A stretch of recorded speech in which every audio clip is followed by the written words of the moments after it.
What is up, everyone? Welcome back to Breakdown Epic. The Pitt Season 2 finale has sparked a huge debate online. Some people think the ending was too open, some think it was perfect, and the biggest question of all is simple. What did that ending actually mean for Dr. Robby? Just to let you know, this video will contain spoilers. Let's break down what the finale was really saying, why the ending feels much more hopeful than people think, and what this could mean for Season 3. This finale was never about plot. It was about a decision.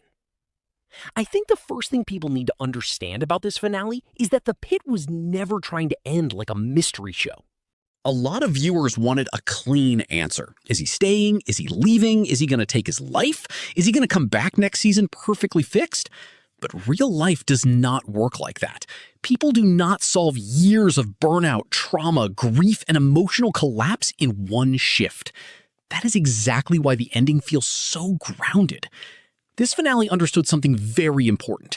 Sometimes the biggest victory is not a full solution. Sometimes the biggest victory is simply not disappearing into the dark. And that is why I think the ending works. Why I don't think Robby is choosing death. Now, let's get into the real heart of it. Did the finale leave room for fear? Yes. Did it also leave signs of hope? Absolutely. Because when you really look at Robby's final stretch in this episode, he is not acting like a man who is fully surrendered. He is acting like a man who has finally been forced to hear what everyone around him has been seeing. This episode is basically a chain of interventions. Not formal ones, not staged ones, but emotional ones. Person after person, conversation after conversation, Robby is being confronted by the reality of himself. People are reading him more clearly. They are not just reacting to his medical decisions anymore. They are reacting to him. And I think that matters. He is no longer invisible inside his own pain. That is a huge shift. Because the most dangerous version of Robby was the version who thought he could keep everything buried, keep functioning, keep snapping at everyone, keep carrying the hospital on his back, and somehow remain untouched by it. The finale breaks that illusion. By the end, he has been seen too clearly to keep pretending. And that is why I lean far more toward the reading that he is moving toward life, not death. The Al-Hashimi confrontation proves he still has fight left. One of the strongest clues in the finale, in my opinion, is actually not the baby scene first. It is the confrontation with Dr. Al-Hashimi. Why? Because if Robby had fully checked out, if he had truly decided he was done with everything, I don't think he would have reacted with that much force, ownership, or anger over what happens inside that ER. He still cares too much. And yes, that moment is messy. It is harsh. It is morally complicated. It is probably hypocritical too, given his own mental state. But that is exactly why it matters. Because it shows that somewhere under all the exhaustion, all the collapse, all the fear, he still feels responsibility for that department. He still sees the place as his. He is still fighting for what happens there, even if he is doing it badly. That tells me there is still a part of him that believes in tomorrow. A part of him that believes this place has a future that matters. A part of him that believes his choices still matter. And if your mind is fully set on leaving life behind, that kind of emotional ownership usually disappears. But it didn't disappear in Robby. Not yet. That is why I think this scene is so important. It is ugly, yes, but it proves he is not emotionally dead. Baby Jane Doe is the key to the entire ending. Now let's talk about the moment that I think unlocks the entire finale. Robby with Baby Jane Doe. Because this is where the episode stops being about fear and starts becoming about meaning. That final moment is not random. It is not just sentimental. It is not there simply to make the audience emotional.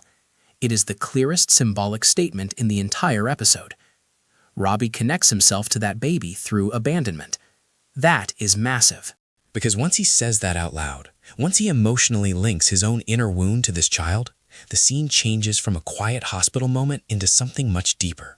He is not just comforting a baby. He is talking to a version of himself.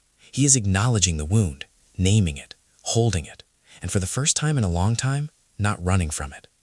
That is why I think so many people came away from this finale believing he chooses life. Because emotionally, that scene does not play like a goodbye. It plays like a reconnection. And if you want to go one step further, Baby Jane Doe is not just a child in that final image. She represents responsibility without ego, care without chaos, love without performance. She represents something fragile that simply needs presence.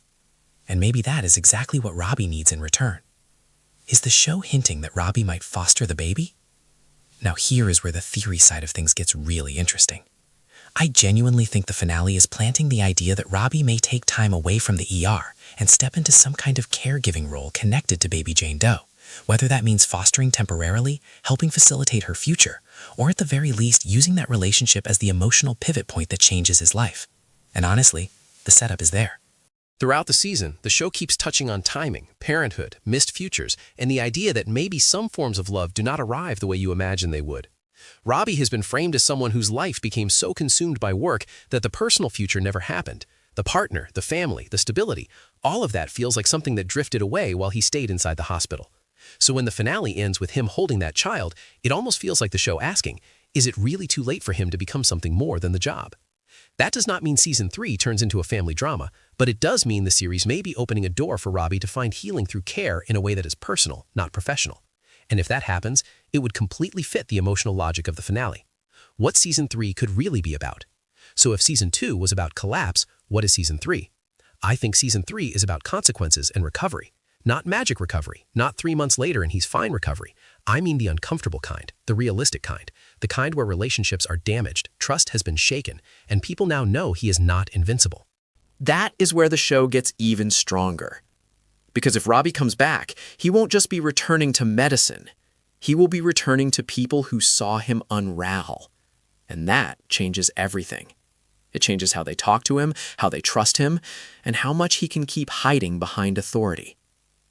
Season 3 could be the first time we really see Dr. Robby as a man trying to rebuild instead of simply endure. And that, to me, is far more interesting than a clean, dramatic exit. So, in my opinion, the Pitt finale was not telling us that Robby's story is over. It was telling us that for the first time, he may have finally stepped back from the edge. The ending is open, yes, but I don't think it is empty. I think it is quietly hopeful. What do you guys think? Did Robby choose life in that finale? Do you think Baby Jane Doe changes everything for him in Season 3? Drop your thoughts in the comments below. If you enjoyed this breakdown, hit like, subscribe to Breakdown Epic, and turn on notifications so you do not miss the next one.